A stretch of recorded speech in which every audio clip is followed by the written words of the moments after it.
श्री स्वामी समर्थ. जेव्हा माणसाचे आयुष्य एका चौरस्त्यावर पोहोचते तेव्हा 4 वेगवेगळे मार्ग दिसतात. तसेच आपल्या जीवनात एक त्रिकोण असतो. आपल्याला वाटते की फक्त 3 मार्ग, 3 ध्येय आणि 3 परिस्थिती आहे. पण चौथा कोण? अदृश्य, अज्ञात, पण सर्वात महत्त्वाचा असतो.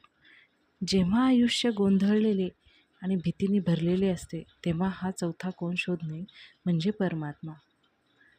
गरुड या भ्रमात होता की त्याने रामाला बंधमुक्त केले.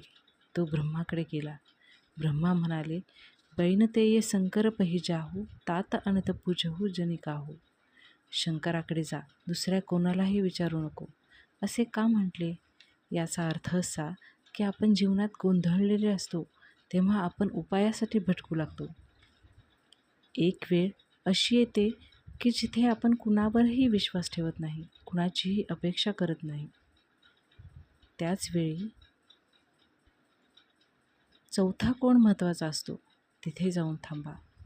आयुष्यात देवाशिवाय इतर कशाचीही अपेक्षा बाळगत जाऊ नका. श्री स्वामी समर्थ.